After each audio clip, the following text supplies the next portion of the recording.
Left stick max input dead zone? What?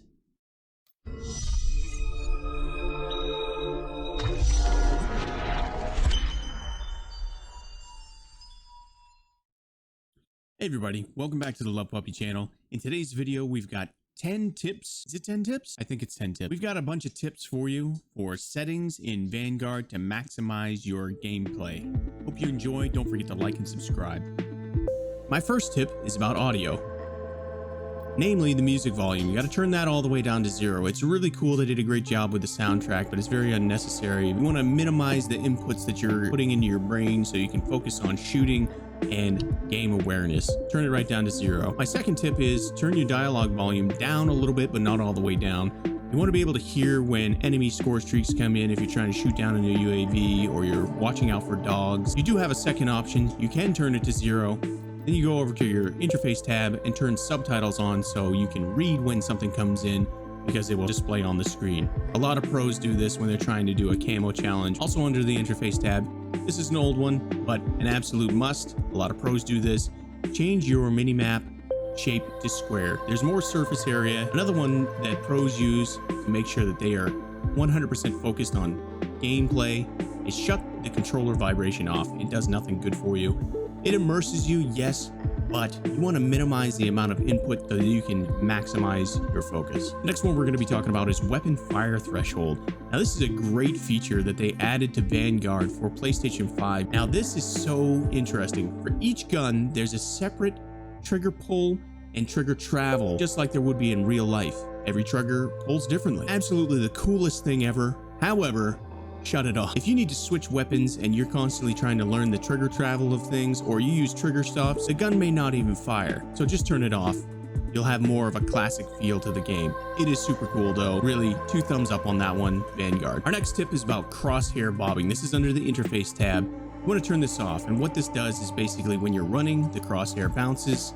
When you're mantling, it flies all over the screen. You don't really need it. Again, we're trying to make gameplay as smooth as possible. Turning this off really helps. Now here's one that I see a lot. I get a lot of people asking me, how do I get better at Warzone? How do I get better at Call of Duty? And one of the things I've found universally for people who are new to the game or trying to get better is they play on very low sensitivities because they feel like they're more accurate.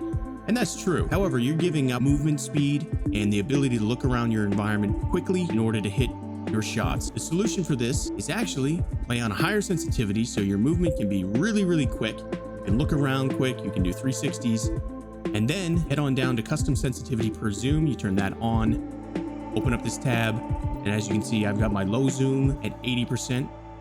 You can knock that all the way down to 60%, 10% if you want. So you have that low sensitivity when you're trying to hit your shots, but you're not sacrificing your movement speed. Moving over to our graphics tab, we're gonna scroll over to the gameplay. Here we have a lot of great options that I'm really excited that they put into this game. Camera movement, we can turn that down. You want to turn that down to as low as possible, which is 50%. This helps you when score streaks are going off, your camera isn't bouncing, shaking all over the place. You want to have that as low as possible. Again, to minimize the things that are distracting you from the gameplay. Next up, we want to have world motion blur and weapon motion blur shut off. Both of those are great. They're immersive, but they don't help you in any way. They actually hinder a little bit, so to turn those right off. Now, a lot of new players have field of view. They don't really know what they're doing with it, so they just crank it all the way up. Not a great idea. As you expand your field of view, your target gets smaller, even at close range, so it's harder to hit shots. I personally play between 100 and 110 field of view, and here's the secret sauce. You always want to make sure you're on affected field of view. Now this is a Love Puppy secret. This is one of my favorite settings that we can change. Under the graphics tab, again, go to gameplay, color customization. It brings up the ability to change the icons. In this game, there are a lot of reds and browns, and that's the default enemy color. There's gonna be a little dot above them that tells you that that's an enemy. You're gonna rely on that quite heavily in this game. The red one is not very visible. This pink one stands out 100%.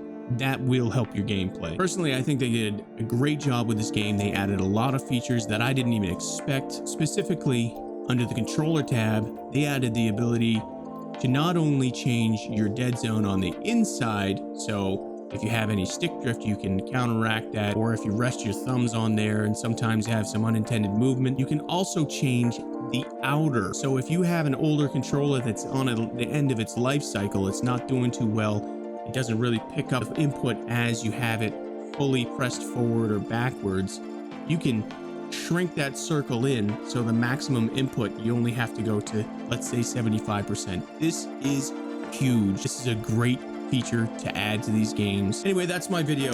There's a lot of stuff to unpack on this video game. This is a precursor to Pacific Rim, so get yourself familiarized with these so you can be ready to fry in Pacific. As always, thanks for watching.